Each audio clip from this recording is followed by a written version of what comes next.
설교를 준비하시기 전에 먼저 그렇게 보셔야 돼요. 저도 지금 제가 다니엘을 묵상하고 있는데 말씀 읽으면서 이 중심 주제는 뭘까? 예, 무엇을 말씀하고 있는 것인가? 우선 이제 문자적인 해석, 번역된 것을 읽으면서 이제 이렇게 전체적인 맥락, 이게 맥을 잡는 거죠. 그러고 나서 이제 제가 본문을 잡아놓고 거기다 이제 동사와 명사들을 다 찾아서 집어넣습니다. 물론 단락은 만들어야 되겠죠. 설교로 예를 들어서 뭐 한 50편 정도의 설교를 만든다든지 이렇게 해서 단락을 만들어야죠. 설교를 만들려면은. 그러면서 이제 단어를 찾아보면은요.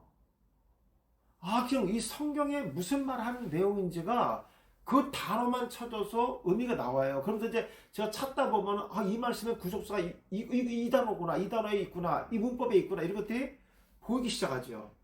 그리고 또 묵상하면서 놓치는 부분도 집어넣고. 그리고 저는 이제 그 설교를 준비하다가 책도 마찬가지예요. 100%다 완성해서 쓰지는 않아요. 제가 강의를 해야 되니까. 이건 다 노출되는 거잖아요. 아주 홀딱 노출시키는 수 없잖아요. 중요한 부분들을 가려야 되니까. 그래서 그런 것들은 제가 글에다 집어넣지 않고 강의 때 하고 이랬습니다. 사실 제가 이제 소선지도 같은 경우는 지금 이제 막 진도가 빨리 나가야 되니까 이래서 그렇지만 실제로 하려고 그러면 그 원어를 보면서 원어까지 다 풀어드려야 돼요, 제가 사실. 그렇지 못하는 게 좀 안타까움도 좀 있긴 있어요. 아무튼 책에다 다 완성해서 풀지 않는다는 것만 목사님 아시면 되고요. 그리고 강의는 들으셔야지만, 제가 그 말씀을 준비했던 것, 엑기스를 다 토해내는 겁니다. 그리고 또 이제 어떻게 만들어졌는지 이런 것도 중요하니까. 이것도 이제 예수님께 33개의 기적 중에 하나 들어가는 겁니다. 이것도 제가 먼저 강의를 한번 했었어요. 짤막짤막하게. 목사님들이 이거 배우시면서 말씀을 접근을 어떻게 하는 건지, 구속사를 어떻게 만들어지는 것인지, 이런 원리들을 제가 먼저 강의하고, 그 다음에 완성본 설교가 나오는 겁니다. 그렇게 하는 거예요. 목사님들 사실, 이거는 미리 이제 드리니까, 목사님 집에서 보시니까 괜찮지만, 우리가 대면 세미나 할 때는 그냥 오늘 이게 잘해봤는 거야. 처음 본문 보고 이거 처음 보는 거야. 이게 쉽지 않은 거예요.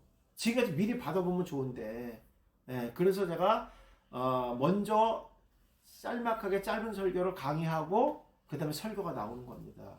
그러니까 목사님들이 예습을 하고 지금은 설교를 받고 복습한다 이렇게 하시면 되겠습니다. 그렇게 보시면 되겠습니다. 한번 보겠습니다. 나인성 외아들을 살리는 기적. 이거 천천히 하겠습니다. 이거 상당히 중요한 의미를 갖고 있어요. 요거는요, 요 부분은요.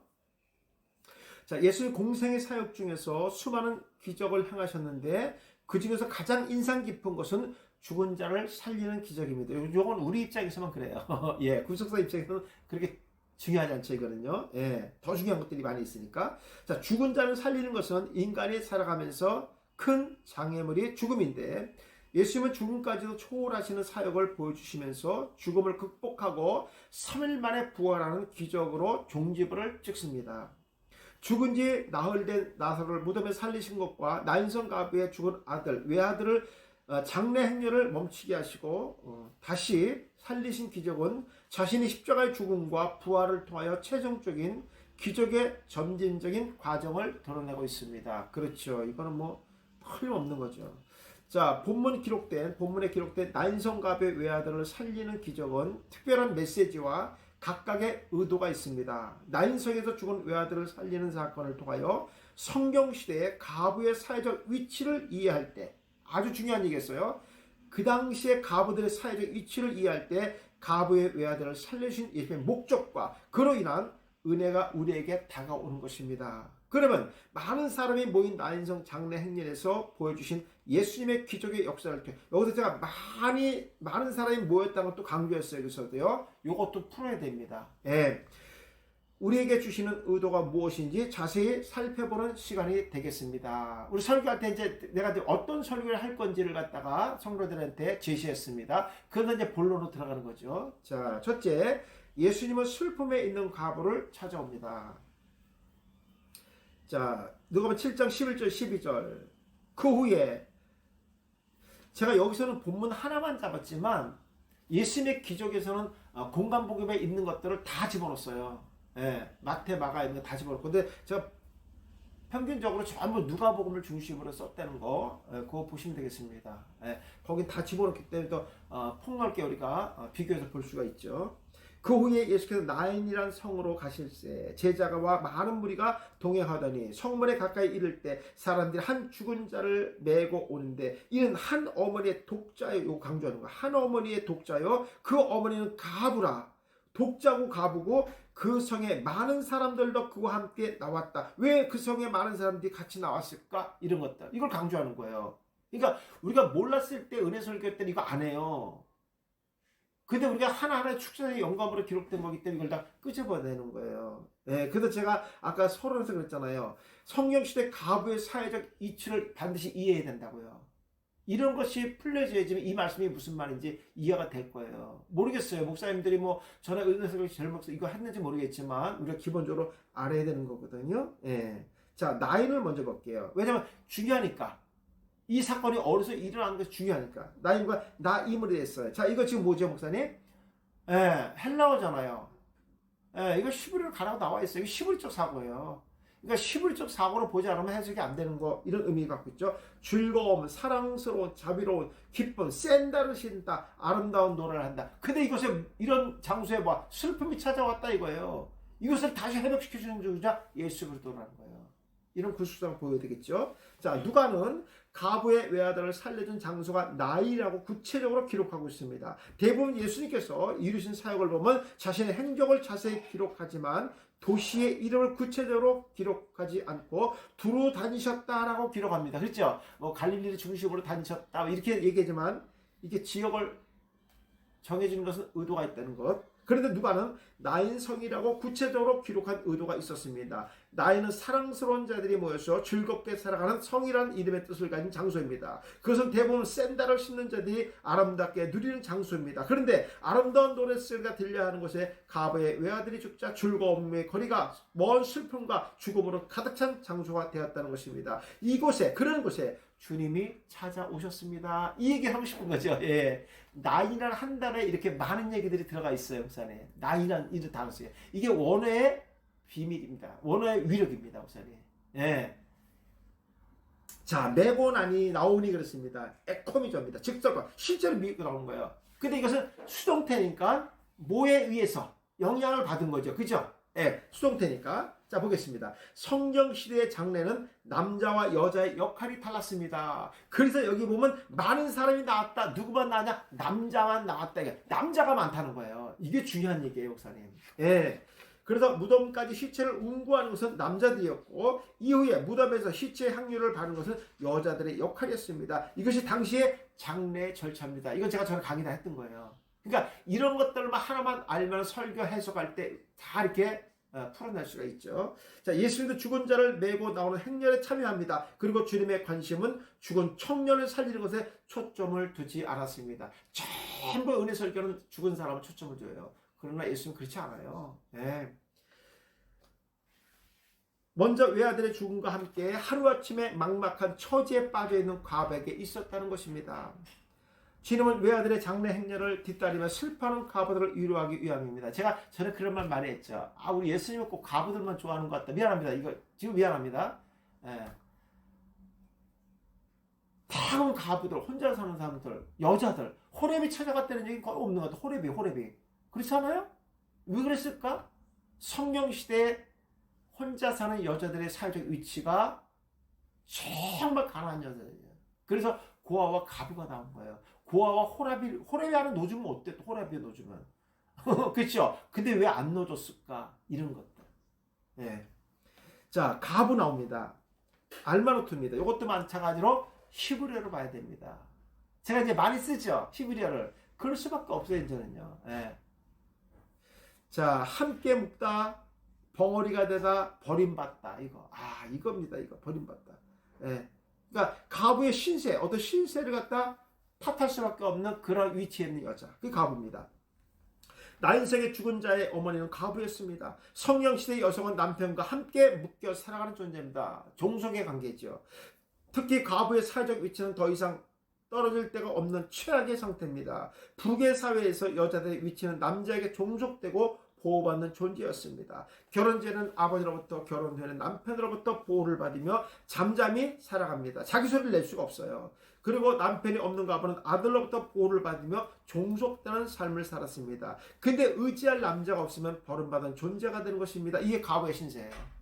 그런데 여자들의 주인은 남편이며 남편에게 속한 재산으로 인식했던 시대였습니다. 그런데 십계명의 이웃의 재산을 탐하지 말라고 하면서 남종과 여종과 가축과 함께 이웃의 아내가 나오는 것도 같은 맥락에서 볼 수 있습니다. 이런 것들 아주 이렇게 설계했던 성도들이 이제 쏙쏙 귀에 듣지. 아, 그래서 십계명에 남의 여자를 탐하지 말라는 이런 거구나. 그래, 맞습니다. 예.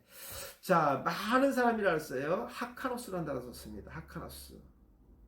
자, 누가는 장래 행렬의 상황을 구체적으로 기록하고 있습니다. 사람들이 한 죽은 자를 메고 나오니 이는 한 어머니의 독자요 그의 어머니는 가부라. 그 성의 많은 사람들도 그와 함께 나왔다라고 기록합니다. 제가 중요한 얘기이기 때문에 저게 다시 한번 쓴 거예요. 이게 핵심이기 때문에 이걸 풀지 않으면 또 이게 기적의 의도가 확실하게 이제 부각되지 못하죠. 자, 누가는 장래 행렬에 많은 남자들이 참여했다고 기록합니다. 그 이유는 가부의 처한 상황이었습니다. 당시에 가부는 남편이 죽고 없기 때문에 외아들의 보호를 받으며 살았습니다. 그런데 그 외아들이 죽으면서 문제가 발생된 것입니다. 외아들이 죽으면 모든 재산이 남편의 형제에게 돌아가기 때문입니다. 뭐 여기서 굳이 하나 더 집어넣는다면 유다와 다말 사건. 네. 그러니까 엘이 범죄함으로 죽고 오난이 땅에 설정해버리잖아요. 만약에 다말이 아이를 가지면요 모든 재산이 글러갑니다. 근데 다말이 아이를 갖지 못하면요 유다의 재산이 오난과 그 다음에 누굽니까? 셀란가요? 예. 두 사람이 날아가는 거예요. 그 당시 문화기 때문에 그렇습니다, 목사님. 예. 그 당시 문화기 때문에 그렇습니다. 자, 지금까지 외아들에게 종속되어 살아가던 가부에게 유일하게 남아있던 보호막이 사라진 거예요. 얼마나 불쌍합니까? 재산도 다 뺏기는 거예요. 누구의 도움도 받지 못하고 의지할 곳 없는 가부의 슬픔을 성 안의 사람들이 다 알았다는 거예요. 진짜 불쌍한 거야. 진짜 불쌍한 거야. 예수님은 인생을 살아가면서 가장 슬픔에 빠져있는 가부를 위로하기 위해서 찾아오신 겁니다. 여기에 초점을 두는 거예요. 여기다가. 죽은 아이를 살리는 기적이 중요한 게 아니라 이렇게 가장 의지할 곳이 없는 사람들. 두 번째, 예수님은 가부를 보시고 불쌍히 여겨줍니다. 13절 15절. 대개 예수님의 기적 사건은 예수님 부르는 거죠. 예수님 불쌍히 여겨주십시오 이러잖아요. 그죠? 그런데 이 여인은 그런지 예수님 스스로 불쌍히 여기셨다는 거예요. 왜? 그 사람 신분 자체가 불쌍히 여김을 받는 신세가 되겠다는 거예요.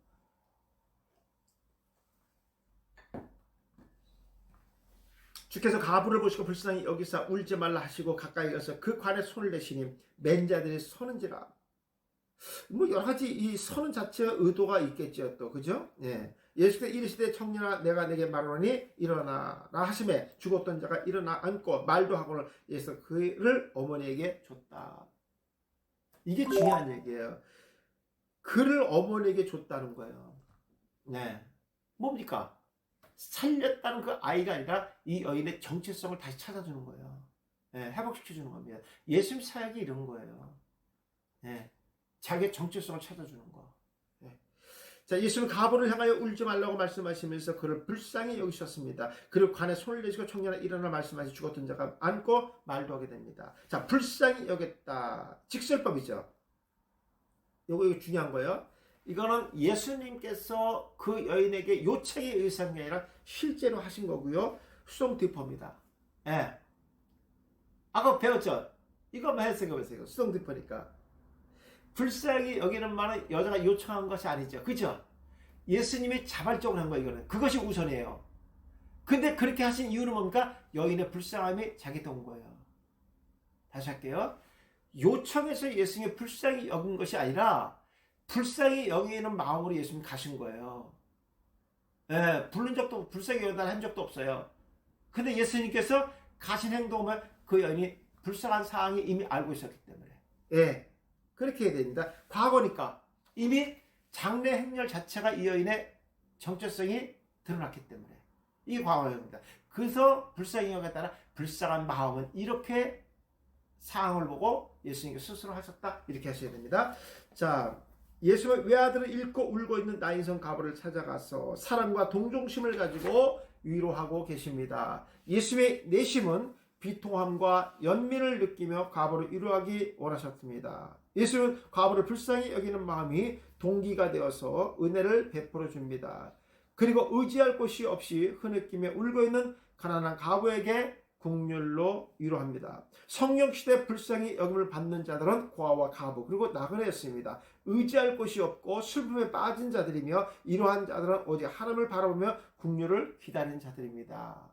그리고 이제 관에 손을 대십니다. 직설법 과거입니다. 그러니까 예수님께서 이미 찾아와서 나인성 과부를 위로하기 위해서 죽은 그 외아들에게 손대기로 작정되어 있었던 겁니다. 지나가다 우연히 봤다 이런 표현 쓰면 안 된다고 하다 눈을 말씀드렸어요. 우리 설교 시간에 우연이란 말, 하나님의 그 신적 작정에 이루어지는 이 사건들을 우연이란 말을 절대 쓰면 안 됩니다. 다 작정에 의해서 된 것이다. 이렇게 보셔야 됩니다. 자, 그럼 중간태잖아요. 손을 대는 순간에 뭔가 돌아오는 거잖아요. 그죠? 이것까지도 푸셔야 됩니다. 자, 율법에 의하면 죽은 자에 관해 손을 대거나 죽은 자를 만지면 부정한 것으로 간주했습니다. 죽음은 죄의 결과라고 믿었기 때문입니다. 유대인들의 간습에 의하면 시체를 세마포로 감싸고 얼굴을 수건으로 덮어서 뚜껑 없는 관에 넣어둡니다. 예수님도 유대인이기 때문에 율법의 말씀을 잘 알고 계셨습니다. 그런데 왜 부정한 행동을 하셨을까요? 의문을 가지게 됩니다. 이건 유대인들의 관점에서 의문을 갖는 거죠. 자, 예수님은 위로받을 수 없는 과부의 슬픔을 자신의 슬픔으로 위로하면서 긍휼을 베풀어 주십니다. 십자가의 사역은 예수님의 죄인을 위해서 부정해지는 겁니다. 중요한 거예요. 십자가의 사역은 예수님의 죄인들을 위해서 부정해지는 겁니다. 이 완성 아니에요? 구약에서 방주를 아라산에 갖다 놨잖아요. 저주하다 저주받다는 거잖아요. 그렇죠? 예수님께서 이 방주 안에 있는 노아의 8명 대신 누가 부정해지는 거예요? 예수 그리스도 부정해지는 거예요. 예수 그리스도 부정을 담당하니까 예수 그리스도 안에 있는 노아의 8명이 거룩한 땅이 되는 거잖아요. 정결한 자가 되는 거예요. 오늘 예수 그리스도 안에 있는 자들을 위해서 예수가 십자가 죽으셨기 때문에 예수가 스스로 부정해졌기 때문에 그 백성들이 정결한 삶을 사는 겁니다. 우리의 죄가 예수님께 전가되고 예수님의 의가 우리에게 전가돼서 부족한 자들이 깨끗하게 씻음을 받는 겁니다. 자, 일어나라. 에케이로는 단어 썼어요. 에케이로. 이건 제가 뒤에 해놨습니다. 이 단어가 어떤 의미가 있는지요. 자, 예수님은 죽은 외아들을 향하여 일어나라고 명령합니다. 죽은 외아들은 예수님의 말씀에 의해서 살아납니다. 마치 그 말씀에 살아있는 자가 순종하듯이 일어나며 예수님은 잠자는 자를 깨우듯이 말씀합니다. 자, 죽은 자는 네크로스에서 단어이며 은유적인 표현, 숨겨져 있는 뜻의 의미를 보면 영적으로 죽은 자와 관계를 끊은 자들을 의미하는 단어입니다. 영적으로 죽은 자들. 그렇죠? 이 죽음도 실제로 단절의 의미가 있잖아요. 불순종의 단절, 원죄에 대한 단절. 예수님께서 죽은 자를 살리실 때 일어나라 나오라 3번 말씀합니다. 누가복음 8장 54절, 누가복음 7장 15절, 요한복음 11장 43절에 3번 말씀했습니다. 예수님께서 죽은 자를 살리실 때 부르시는 의도는 그들의 영적으로 죽은 자들을 부르셨다는 것입니다. 육의 죽음은 죄의 결과이며 죄의 문제를 해결하면 육적인 죄는 곧 회복되고 영생의 복을 누리게 된다는 의미입니다. 그러니까 이 네크로스라는 단어가 아주 중요한 의미를 갖고 있습니다. 네크로스. 자, 주신이 디돔입니다.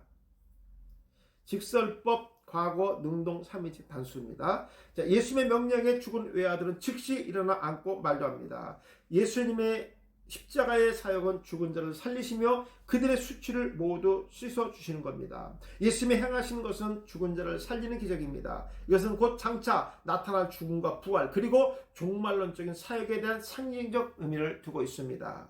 예수님은 다시 살아난 외아들을 불쌍한 가부에게 돌려주며 가부가 사회에서 자신의 정체성을 다시 회복시켜주며 공동체의 구성원으로 살아갈 수 있도록 역사해 주십니다. 이제부터 가부에게 고통과 수치는 사라지고 나인성의 이름처럼 기쁨과 즐거움의 소리를 지르며 아름다운 인생을 살아갈 것입니다. 그리고 자신이 확실하게 의지할 대상이 회복되었다는 확신 속에서 살아갈 것입니다. 세 번째, 예수님의 소문은 온 유대와 사방에 퍼집니다.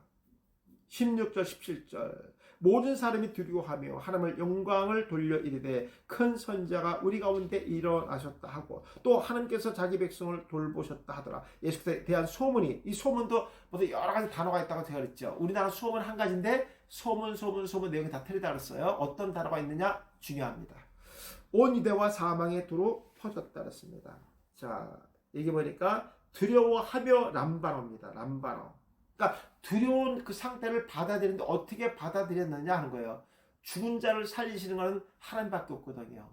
예. 가부의 외아들이 살아난 모습을 본 난석의 사람들과 소문을 들은 사람들은 두려움과 경외하는 마음은 곧 기적의 역사하심을 체험하며 자신의 것으로 받아들였습니다. 예수님의 기적은 천국의 현현이며 그 모습은 모든 사람에게 두려움이 생긴 것입니다. 유대인들에게 사고에 하나님을 본 사람은 뭐였기 때문에? 죽었기 때문에. 지금 예수님 한 사역이 하나님 사역이거든요. 근데 그 역사는 하나님을 본 거예요. 두려움이 있었잖아요. 왜냐하면 하나님을 본 자는 죽는다는 걸 알고 있었기 때문에 이런 거에 대한 두려움도 있었다는 거예요. 네. 그래서 제가 좀 푼 게 좀 지나칩니까? 지나친가요? 예. 네. 그러면 모든 사람이 그 사건을 보고 왜 두려워해요? 두려워할 이유가 뭐예요? 이렇게 하시는 분들은 하나님밖에 없거든요. 근데 그들은 유대사에서 하나님을 본 자는 죽는다고 봤거든요. 아, 능력 때문에 두려워하는 거죠, 뭐. 1차적인 거, 그죠? 근데 본질은 뭡니까? 람바노니까 받아들이는 거잖아요. 뭘로? 하나님으로 받아들이는 거예요. 그러니까 두려움 온 거죠, 죽음에 대한 두려움. 맞죠? 이게 람바노를 썼기 때문에 그런 거예요, 람바노. 예. 네. 그러니까 무사님들이 구속사를 보지 않으면, 아, 이렇게까지 이렇게까지 해석해야 되나 하시는 분 있어요. 이렇게까지 한 걸 감사하게 생각하세요. 이렇게까지 나왔다는 거를. 예. 이렇게까지 못 나오는 게 문제죠. 이렇게까지 볼 수 있는 구속사가 있어야 되는 거예요. 예. 이 놀라운 기적의 역사하심은 나 인생에서 있었으며 죽음의 고통을 받은 자들에게 다시 기쁨과 즐거움의 회복을 이루신다는 상징적 의미를 담고 있습니다. 이 기쁨은 나 인생의 모든 사람이 보았습니다. 그러니까 이게 소문이 났다고. 이게 뭐로? 메시아가 왔다는 메시아. 이사야 선지자가 예언했던 것처럼 메시아가 오면 눈 먼 자 눈을 뜨고 말 못하는 자 입이 열리고 귀멍이가 귀가 열리고 그 성취되는 거 아니겠습니까? 이거 죽은 자가 살아나고. 네. 이게 소문 나는 거예요. 자, 일어나셨다 그랬습니다. 에케이로 직설법 과거 수도 나인성의 사람들은 외아들이 살아난 모습을 통하여 예수님을 실제로 큰 선자로 부르면서 하나님께 영광을 돌리고 있습니다. 우리가 예수님을 선자로 부르는 것은 엘리야나 엘리사가 행했던 기적과 같은 기적의 사건으로 보았기 때문이다. 그래서 예수님은 하나님을 보지 못했다는 것입니다. 여기서는 제가 그렇게 풀었어요. 그래서 예수님은 하나님을 보지 못했다는 것입니다. 영생의 빛이 가까이 있었고 그 빛이 모든 사람에게 비추고 있었지만 빛을 알아보는 사람은 제한되어 있었다는 것을 알 수 있습니다. 예수님의 기적은 가브에게 집중되었으며 그가 빛의 영광을 본 자들입니다. 자, 돌보셨다 그랬습니다. 요거는 이제 단어가 이제 합성으로 되었어요. 에피하고 스케토마이 이거 합성합니다. 네. 그러니까 에피와 스케토마이 이렇게 읽으셔야 됩니다. 이거 이제 어근에 보시면 스코페오하고 에피가 합성된 겁니다. 에피는 몸 위에, 스코페오는 주시하다, 관찰하다, 살피다는 뜻입니다. 예. 그다음에 이제 돌본다, 예. 그다음에 택하다, 방문했다 이런 단어도 중요하죠. 예수님의 기적은 본 사람이 하는 소리가 돌보셨다는 말이었습니다. 에피스케토마이는 의사가 아픈 사람을 방문하여 치료할 때 사용한다는 단어입니다. 이런 뜻이에요. 자, 지금까지 하나님이 오랜 침묵을 깨고 큰 선자를 통하여 다시 기적의 역사를 베푸시고 고통과 수치를 당하는 사람들에게 찾아와서 치료하신다는 고백입니다. 이렇게 봐야 되겠죠. 구속사를 봤을 때는 세상의 사람들은 예수님을 말할 때 자신의 병을 치료하는 치료자와 문제를 해결하시는 능력자로 보았던 것입니다. 예수님을 엘리야와 엘리사가 선제로 보았으며 죄의 문제를 해결하시는 하나님으로 보지 못했다는 것입니다. 자, 두로퍼진이라 엑셀코마입니다. 요 이제 소문들이 나는 거죠. 그러니까 이 소문이라는 것은 복음으로 소문 나는 게 있고 메시아로 나는 게 있고 엘리야와 엘리사로 소문이 나는 게 각각의 사람들의 받아들이는 것 따라서 소문이 천태만별로 이제 나타나는 거죠. 같은 사건, 같은 현장에 똑같은 눈으로 봤는데도 불구하고 소문은 여러 갈래로 나눠졌다. 이렇게 보면 되겠죠. 자, 넘겨보세요. 예수님이 나인성에서 외아들을 살리시고 가부의 수치를 치료하신 소문이 실제로 온 유대와 사방에 두루 퍼져나갑니다. 그 기적의 역사하심은 단순히 치유에 대한 목격이었으며 경이로움에 대한 두려움이었습니다. 예수님의 기적을 본 사람들은 믿음으로 본 것이 아니며 단순히 능력 있는 선자의 사역으로 보았던 것입니다. 그 안에 믿음도 없었고 죄의 문제를 해결받는 확신도 없었습니다. 오직 자신들이 보고 싶은 내용만 생각하는 범위 안에서 소문이 퍼졌던 것입니다. 뭐 이렇게 해야 되잖아요. 이렇게. 예. 같은 소문이 날 수가 없어요. 이거는요. 예.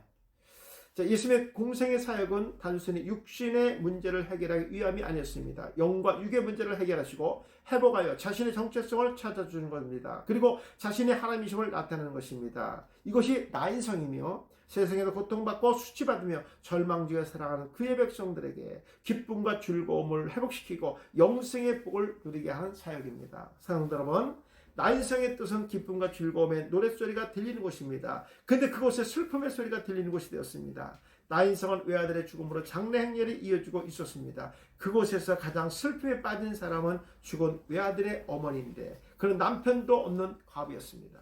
예수님이 찾아온 것이 나인성의 과부였습니다. 그리고 그곳에서 외아들을 살리는 기적을 행하셨습니다. 예수님의 관심은 죽은 청년을 살리는 것도 있지만 바로 죽은 청년보다 과부에게 있었으며 죽은 청년을 살리는 기적을 통하여 외아들의 죽음과 함께 사회적으로 소외당하고 수치를 받으며 살아가는 과부를 살려낸 것입니다.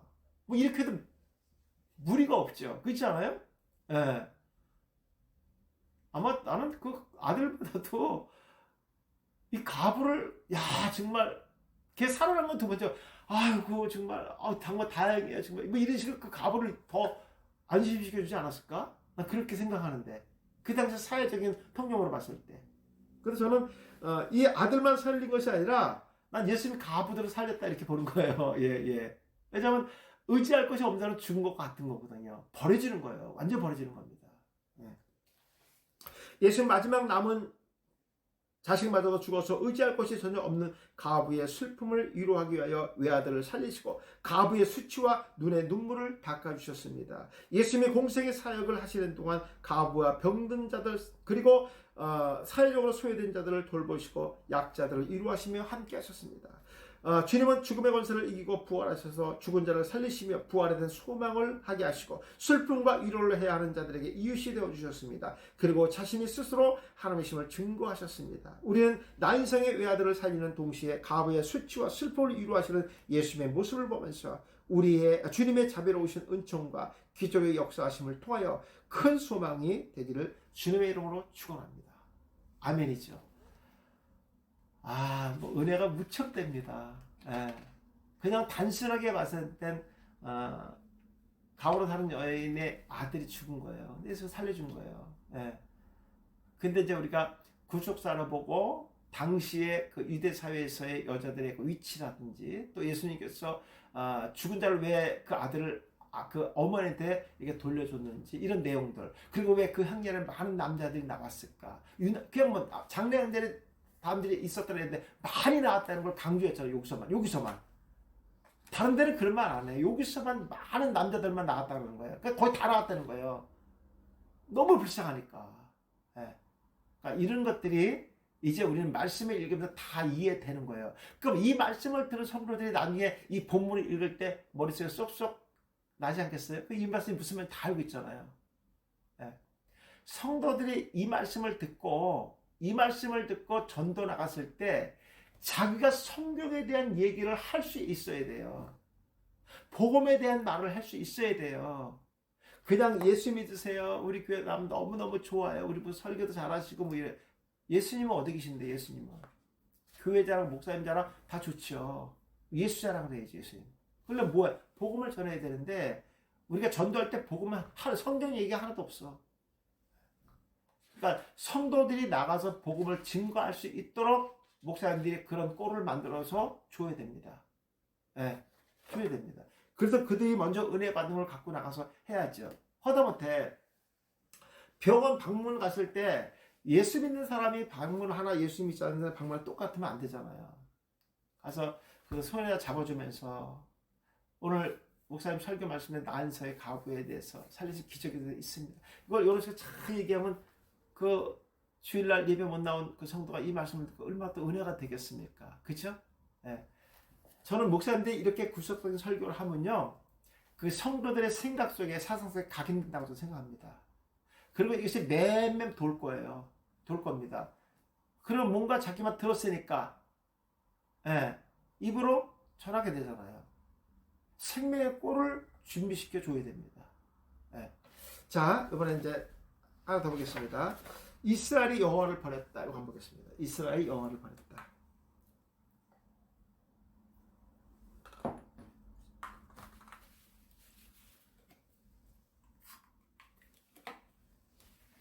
사사기 2장 11절 15절입니다.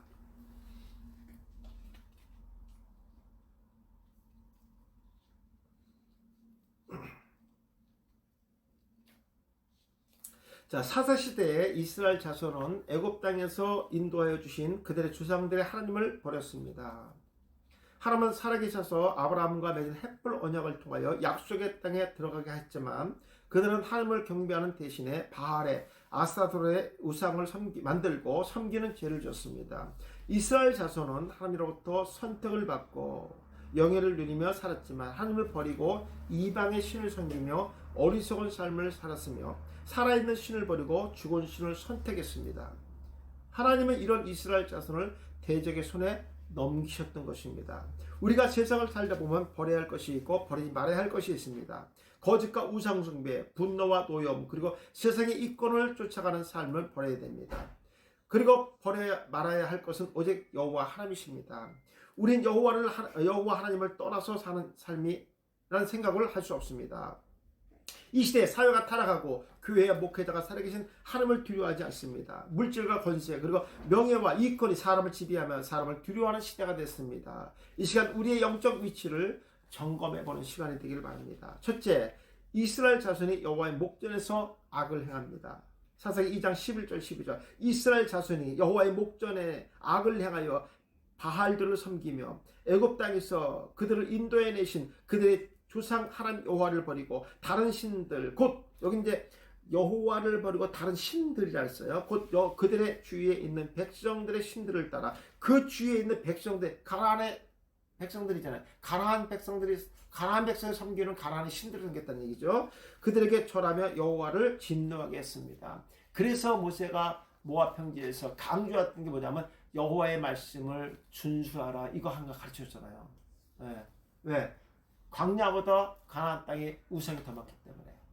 네. 그러니까 율법의 말씀을 그대로 지키라는 거예요. 네. 그거 강조했던 거예요. 이것 때문에. 자, 섬기며 아바드입니다. 아바드. 여기 이제 수고하다. 그러니까 뭐냐면 바알을 섬겼어요. 바알을 섬겼는데 수고하고 종으로 삼았다는 거예요. 네. 그러니까 바알의 종이 됐다는 거죠. 하나님의 종이. 경작하다. 이거 중요합니다, 목사님. 이 바알을 섬기는 것과 경작이 의미가 있어요. 왜? 바알은 풍요의 신이기 때문에, 농사의 신이기 때문에요. 예. 그래서 이 단어가 중요합니다. 경작하다는 거. 예. 왜냐하면 제가 이렇게 푸는 거에 근거를 이런 단어들을 갖고 푸는 거예요. 경작과 복종과 섬긴다는 거. 예. 자, 가나안 땅에 사는 이스라엘 자손의 비극의 원인은 여호와의 목전에서 악을 행하며 바알의 우상을 계속해서 섬긴 죄입니다. 왜냐하면 왜 계속해서 했다는 CW가 있잖아. CW. 예. 이스라엘 백성의 주인은 여호와 하나님입니다. 그런데 그들은 바알을 주인으로 섬기며 그의 통치 안에서 복종하며 살았습니다. 이스라엘 백성들은 여호와의 종이 아니라 바알의 종이었습니다. 바알은 풍요의 신입니다. 이스라엘 백성들의 주업은 목축업입니다. 근데 가나안은 농업이었습니다. 신의 보호를 받지 않으면 풍요롭게 농사를 지을 수가 없었습니다. 그래서 그들은 그 땅의 사람들을 의지하며 자연스럽게 그들의 신을 섬겼답니다. 어디와 같이? 애굽에 있었던 자기 조상들과 같이 자연스럽게. 그러니까 환경의 사회에 그냥 어떻게 했습니까? 그냥 하나가 됐다는 거죠. 예, 굴복할 수밖에 없었다는 얘기죠. 뭐 이 시대도 그런 사람들 많이 있잖아요. 그렇죠? 예, 얘기하지 않아도. 자, 인도하여 내신, 여기 보면요, 히필동사 PA가 있죠. 분사 능동이죠. 그러면 하나님께서 그 애굽에서 어떻게 인도했는지만 자세히 구체적으로 설명하면 됩니다. 이거는요. 예, 그렇게 하면 돼요. 자, 여기 보면 따라가다, 빠지다, 면하다, 자라나다, 떠나가다, 항복하다, 무너지다, 끊어지다, 벗어나다, 옮기다, 이끌어내게 한다. 요 말들을 문장을 넣어서 자세하게 구체적으로 하면 됩니다. 분사운동이니까. 자, 성경은 이스라엘 자손이 벌인 하나님이 어떤 분이시며 어떤 일을 행하셨는지 기록하고 있습니다. 하나님은 살아계셔서 그들의 선조 아브라함과 햇불 언약을 맺으시고 약속의 땅의 주인으로 들어가도록 은혜를 베풀어 줍니다. 애굽의 10대 재앙으로 고통과 억압에서 원수를 갚아 항복하게 하시고 무너졌던 이스라엘의 백성들의 마음을 위로하시며 치유하시며 403년의 애굽의 압제로부터 이끌어주시고 종의 자리에서 약속의 자녀로 자유를 주시고 신분을 바꾸어 주신 하나님이십니다. 인도했다는 자체의 분사능동을 이렇게 썼습니다. 제가 이것도 큼직큼직하게 이렇게 설명한 거예요. 여기 또 구체적으로 할 것은 다시 세부적으로 모세 설교할 때 하셔도 괜찮습니다. 제가 큰 것들만 했고요. 자, 넘겨보세요. 모세를 통하여 애굽의 자리에서 가나안 땅의 주인으로서, 그러니까 전에는 종인데 지금 주인으로서 신분을 바꿔줬다는 거예요. 네, 이게 중요한 거예요. 땅의 주인으로 자리를 옮겨주시고 고통의 저주가 끊어지고 40년 동안 광야의 삶을 이끌어 주셨습니다. 아주 제가 분사 등록을 제가 생각할 때 아주 잘 푸는 것 같아요. 이렇게 해주는 게 좋아요. 예. 자, 그리고 버리고 그렇습니다. 아자부입니다. 아자부.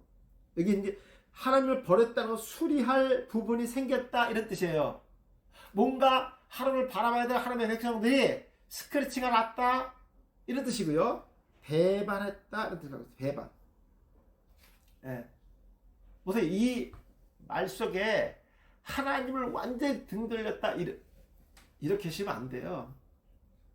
이스라엘 백성들이 그렇게 어리석은 사람들이 아니에요. 예. 양다리 거칩니다. 양다리. 하나님과 바알 양다리 거치는 거예요. 예. 이걸 다 버렸다 이렇게 보시면 안 돼요. 절대로요. 예.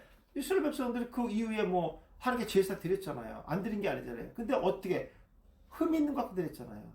그 제사를 안 한 게 아니에요. 또 우상은 우상대로 섬겼고, 예. 완전히 하나님을 버렸다는 것은 완전히 하나님을 외면했다는 뜻은 아닙니다. 예. 이스라엘 자손이 여호와를 버렸다는 것은 그들이 하나님을 전혀 섬기지 않았다는 것은 아닙니다. 하나님도 섬기고 동시에 가나안의 우상 바알과 아스타로를 섬겼다는 의미입니다. 그들의 행위는 곧 하나님을 배반한 것이며 곧 온전히 섬길 의지가 없었다는 것입니다. 온전히 섬길 의지가 없었던 것이 실제로 섬겼습니다. 이스라엘 자손이 하나님을 버리게 된 첫 번째 원인이 신앙 전수에 문제가 있었다는 것입니다. 광야 세대들이 조상에게 들어간 후에 가나안의 세대들이 여호와를 몰랐다는 것입니다. 두 번째는 가나안 땅에서 농사를 지으며 살았기 때문에 가나안의 신 바알의 풍요를 상징하는 신을 섬길 수밖에 없었습니다. 원인이 어떻든지 죄의 결과는 이스라엘 자손의 몫입니다. 뭐 그러지 않겠어요, 목사님? 자기들 목축만 해도 농사를 안 져봤는데 무슨 농사가 뭐 씨만 뿌리면 그냥 자연 나옵니까? 안 그래요. 그래서 농사 짓는 사람들이요, 음력 달력을 가지고 상추 씨를 심을 때가 있고요, 시기가 있습니다. 배추도 김장 배추 심을 시기가 음력으로 해요. 윤달 꼈을 때 다 피해야 됩니다. 그래 김장을 다 한 걸 그 시기에 딱 배추가 완성돼서 크는 거예요. 이쯤 돼서 키웠지 안 나와요. 나와도 크질 않아요. 예. 저는 한 번도 안 해봤지만 저희 큰형님이 저 포천에서 농장 하시는데, 예, 거기서 이렇게 하는 걸 제가 배웠습니다. 다 날짜 보고 하더라고요. 그렇게 하면 안 된다는 거예요. 그런데 이스라엘 백성들이 가나안 땅 들어갔는데 어떻게 농사를 그냥 뭐 마음대로 짓겠어요? 이건 어깨너머로 되는 게 아니에요. 농사는요. 예. 어떻게 농사는 과학이야, 과학. 예. 그런 거 다 계산하고 해야 됩니다. 그러니까 뭐 의지 안 할 수가 없잖아요. 의지 안 할 수가 없잖아요. 예. 뭐 이해는 되지만 근데 자기들이 여기까지 어떻게 왔냐고요. 어떻게. 그 하나님을 바라보지 못한 거예요. 예. 눈에 보이는 신만 바라본 거죠. 자, 진노하게 하였으니 카스란 단어, 카스. CW, 휘필, 미엘르 남성 3인칭 복수입니다. 3인 남성 복수.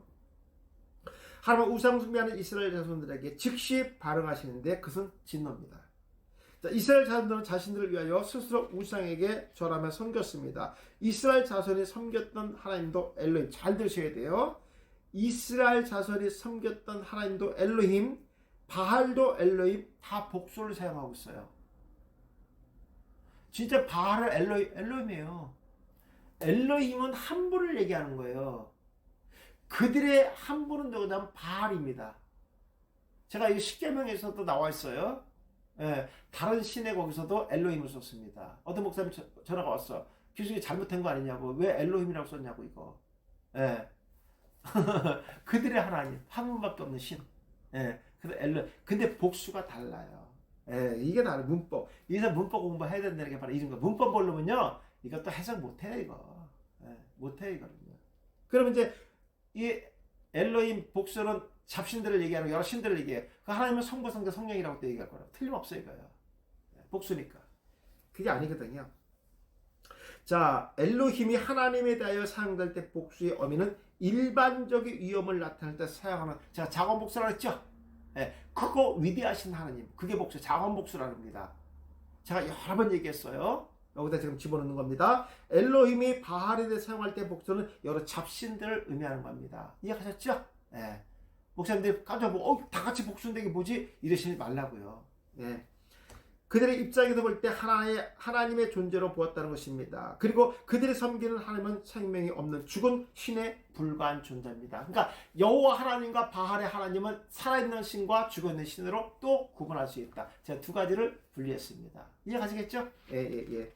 자, 그런데 이스라엘 자들은 죽은 신 바알을 섬기며 풍요의 복이 가나안의 신에게 왔다고 믿었습니다. 이것이 여호와의 목전에서 이스라엘 자손이 지은 죄였습니다. 하나님은 이스라엘 자손들에게 구체적인 심판을 임할 것을 암시하고 있습니다. 우상을 섬기며 하나님을 버린 자는 반드시 그 대가를 치르게 될 것입니다. 네. 제가 늘 강조하는 게 그거예요. 구원론에서 원죄는 대가 없이 용서를 받지만, 자번죄는 내가 회개함으로 죄 자체는 용서받지만 대가는 반드시 치러야 된다. 이스라엘 백성들이 구원을 받았다고 다 용서받는 게 아닙니다. 자기가 스스로 지은 죄만큼은 반드시 대가는 치러야 된다. 그러나 뭐는 취소가 안 된다? 구원은 취소되지 않는다. 꼭 명심하셔야 돼요. 네. 그러니까 구원받은 백성들은 다 잘 서고 해를 받지 않는다. 누가 그럽니까? 우리가 내가 스스로 짓는 자범죄 같은 거는 전부 대가는 치른다. 네. 치르죠, 당연히요. 자, 두 번째, 하나님은 버림받은 이스라엘 자손을 대적의 손에 넘겨집니다. 그러니까 우상숭배 죄는 반드시 대가를 치러야죠. 자, 사사기 2장 13절 14절, 곧 그들이 여호와를 버리고 바알과 아스타롯을 섬김으로써 여호와께서 이스라엘에서 진노하사 노력하는 자의 손에 넘겨주사 그들이 노력을 당하게 하시. 그들이 노력을 당했다. 하나님이 하신 거잖아요. 당하게 하셨다. 또 주위에 있는 모든 대적의 손에 팔아넘기심에 그들이 다시는 대적을 당하지 못했다. 자, 섬겼음으로 아바드는 똑같이 여기도요. 이스라엘 자손이 가나안 땅에 섬겼던 신이 바알과 아스타롯입니다. 이방인들은 가운데 성적 생식 자금뿐만 아니라 전쟁과도 연관된 어머니 여신이고, 그 신의 숭배는 블레셋 사람과 시돈 사람이 섬겼던 신을 같이 섬겼다는 거예요. 예. 아스타롯의 이름에 번식, 새끼 부유하게 한다는 뜻입니다. 이스라엘 자손이 가나안 땅에서 소원하는 삶이 자녀의 번식과 풍요였습니다. 자연스럽게 섬기는 거예요. 당시에 아스타롯의 섬기는 신전에서 창기들과 선관계를 맺는 의식을 가졌으며 바알의 신전도 마찬가지였습니다. 이스라엘 자손이 이방인들의 섬기는 신을 쫓아 타락한 삶을 계속해서 살면서 하나님을 버렸던 것입니다. 뭐 요즘에 이제 이런 사람들이 있잖아요. 소아 성애자들. 예, 하여튼 뭐 이렇게 하나님의 말씀과 대적한 위치에 있는 사람들은요, 다 성적으로 문란합니다. 그렇죠. 공통 특징이에요, 이거요. 특징들입니다. 제가 이게 자료에서 봤는데 독재 정권 때 민주화 운동을 했던 많은 그 젊은 사람들이 있었잖아요. 민주화 운동. 그것이 이제 자유민주화 운동은 아니지만, 그들의 그 삶 속의 내면에서는요, 더러운 성적인 문란들이 엄청 많았다는 거예요. 예, 그래서 이 공산주의 사회에서의 여자의 개념은요, 하나의 복종의 관계로 인식한답니다. 복종의 관계. 그러니까 자기 하수에 있는 사람이 자기 말에 복종하는 이런 관계라는 거예요. 그러니까 여자는 미안합니다. 성 노리개 정도로밖에 안 본다는 거예요. 그래서 운동권 했을 때 그 당시에 여자들은 전부 그 남자들 운동권 하는데 노력했다는 거예요. 예. 지금 이런 사상이 이런 거예요. 근데 우린 기독교인들은 그것을 죄로 보잖아요. 그렇죠? 그렇게 해서는 안 되죠. 당연히요. 자, 진노라는 게 아픕니다. 아프. 재밌어요. 콧구멍, 억울해 보면 화내다, 노하다, 서운하다. 이것도 제가 전에 한번 강의했어요. 예. 노하기를 아주 잘하는 사람들은 코가 짧고, 노하기를 더 잘하는 사람은 코가 길다 그랬죠. 그죠? 그래서 유대인들은 하나님의 코는 어떻다 그랬어요? 코끼리 코라 그랬죠. 왜? 하나님 절대로 노하는 분이 아니기 때문에. 예. 이것이 이제 이 단어와 연결되어 있습니다. 제가 전에 한번 강의했던 거예요, 이거요. 하나님 이스라엘 자손의 우상 숭배를 보시면서 크게 분이 여기셨다. 아프는 문자적으로 신체 코를 의미한다. 단수는 코이며 복수일 땐 콧구멍을 의미합니다. 맞죠? 단수는 코고 복수는 콧구멍. 네, 그렇게 해석해야 돼요. 복수니까. 네. 그래서 시브리드 개념의 얼굴과 코의 길이가 긴 사람은 분을 더디 내는 사람으로 여겼습니다. 한국 사람들이 코가 짧잖아요. 그래서 다혈질인 것 같아. 예, 예. 반면 화를 잘 내는 사람의 코는 짧다고 생각했습니다. 분을 내지 않는 사람들의 코가 길듯이 하나님은 분을 내지 않는 분으로 생각했기 때문에 코끼리의 코와 같다고 생각했습니다. 유대인들 사고입니다. 예. 그러므로 분을 전혀 내지 않는 하나님께서 얼굴에 화가 생겼다고 해서 분노가 폭발하여 콧깁을 뿜는다는 것이며 이스라엘 자손들의 죄가 얼마나 큰 것인가를 말해주고 있습니다. 재밌지 않아요, 이런 것들? 예. 전혀 그렇게 할 사람이 아니라 너무 코가 길기 때문에. 근데 그분이 노하셨다는 거예요. 그러면 얼마나 저들이 죄가 컸으면 그런 신체적 조건을 갖고 하나님께서 노하셨을까? 이걸 강조하는 거예요. 예, 그래서 여기서 이제 아프란 단어 써, 진노에. 예, 이런 의미를 갖고 있습니다. 제가 이런 것들을 그냥 생바닥으로 목사님한테 강의하는 게 아니라 푸는 게 아니라 이미 이전에 다 강의했던 것을 갖다가 구슬을 갖고 전부 설교에 꿰는 거예요. 그러니까 그런 것만 알고 있으면 이게 다 풀어지는 거예요. 이거 모르면 이거 어떻게 풀어요, 이거를요. 네. 자, 노력을 당하게 하시며 그랬습니다. 샤사스라는 단어 썼어요.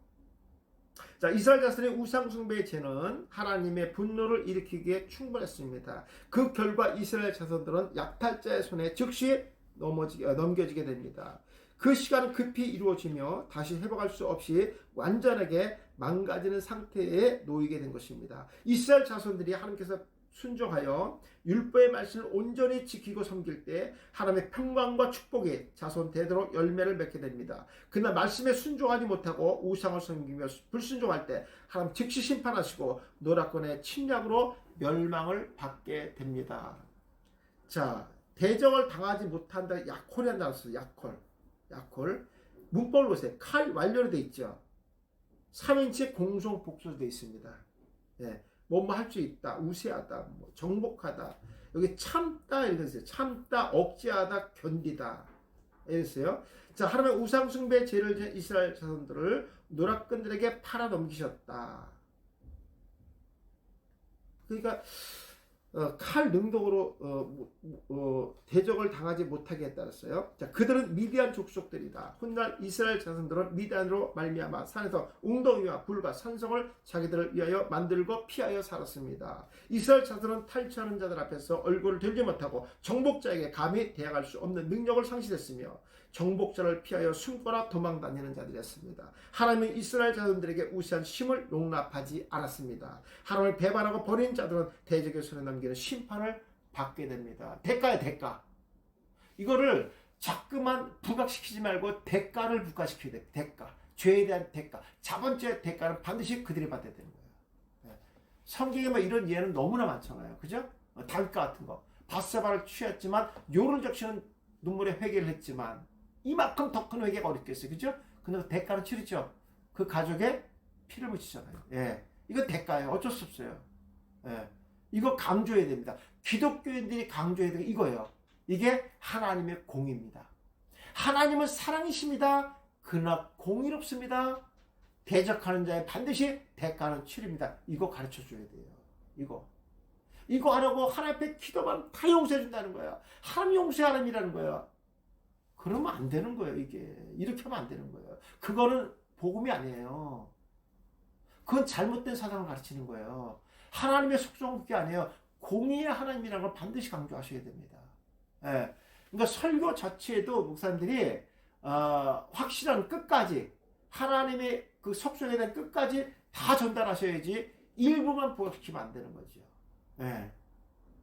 그게 하나님의 속성이에요. 예. 자, 세 번째, 이스라엘 자손의 괴로움은 심하게 내려집니다. 뭐 때문에? 하나님을 버린 것 때문에. 15절, 그들이 어디 가든지 여호와의 손이 그들에게 재앙을 내리, 어디를 가든지 재앙이 내리고 그 여호와께서 말씀하신 것 같고 여호와께서 그들에게 맹세하신 것 같아서 그들의 괴로움이 심했다 그랬어요. 예, 이거 대가로 치러야 되는 거예요. 그 이스라엘 백성 어떻게 또 회개하고 들어오잖아요. 그러면 또 죄를 짓는데 사이클처럼 들어가는데 죄는요. 자, 어디 가든지 야차합니다. 야차는 어떠한 특정한 장소나 어떤 사람이 현재 있는 곳으로부터 나가는 것에 대해서 사용했습니다. 그러니까 한 곳에서 돌아다니는 게 아니라 자꾸만 장소를 이동한다는 거예요. 피하여 가는 장소마다 하나님 저주가 임하는 거죠. 이스라엘 자손이 안전한 장소로 피하여도 하나님께 내린 재앙은 벗어날 수 없습니다. 모든 장소가 하나님의 주권 안에 있기 때문입니다. 이스라엘 자손 남녀 모두가 하나님의 재앙에 빠져서 심판의 고통에 떨어가지 않으며 희망과 용기는 모두 잃게 됩니다. 하나님 말씀에 불순종하는 자들의 마지막 모습. 왜냐하면 이곳으로 옮겨가면 되겠지라지만 거기도 또 임하니까 소망이 사라지는 거예요. 희망이 사라지는 겁니다. 우리도 마지막 때를 살아가고 있습니다. 하나님께서 믿음 있는 자를 눈여겨보실 것입니다. 누가 세상과 타협하고 자신의 이권을 위해서 사는지 아니면 오직 복음을 위하여 정직하게 살고 있는지 분별하실 것입니다. 우리도 노아와 같이 하나님 눈에 발견되어서 존귀하게 쓰임받는 성도가 되어야 될 것입니다. 자, 내리시니 그렇습니다.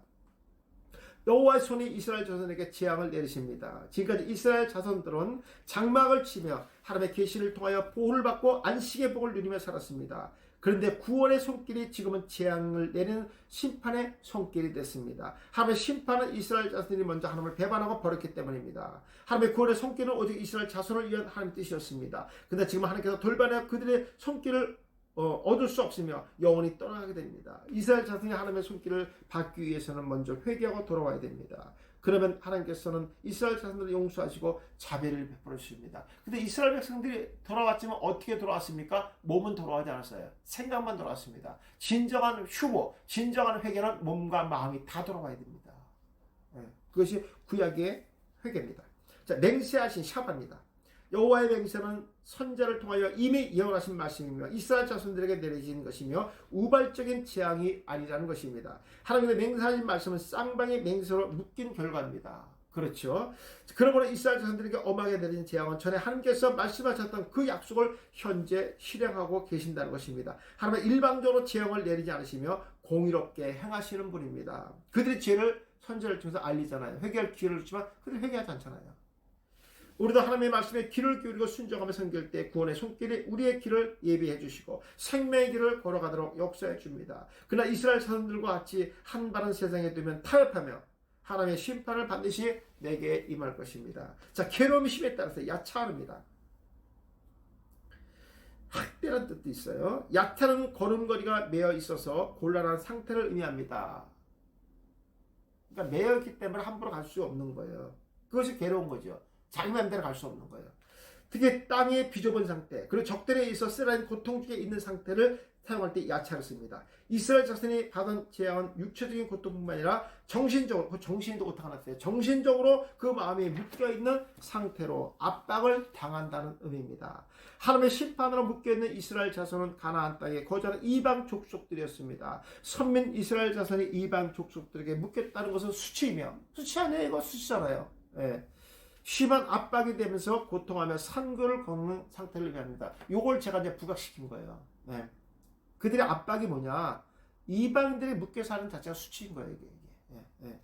이스라엘 자손은 약속의 땅에 거주하면서 풍요로운 삶을 누리며 살았습니다. 전적인 하나님의 은혜입니다. 그런데 그 감사의 대상을 하나님께 돌려야 하는데 바알과 아스타로에게 돌리면서 하나님을 버렸습니다. 우리도 풍요로운 안식의 복을 누리며 살아가고 있습니다. 나라가 부강하며 교회가 물질의 풍요와 평화를 누리며 살아왔습니다. 이것은 전적인 하나님의 은혜입니다. 그런데 사회가, 교회가, 성도가 더 큰 욕심을 부려서 세상과 타협하고 세상을 쫓아가면 하나님의 진노하십니다.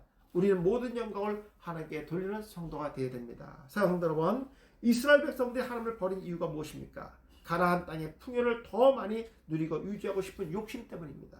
이스라엘 백성들의 과거 주업은 목축업이었습니다.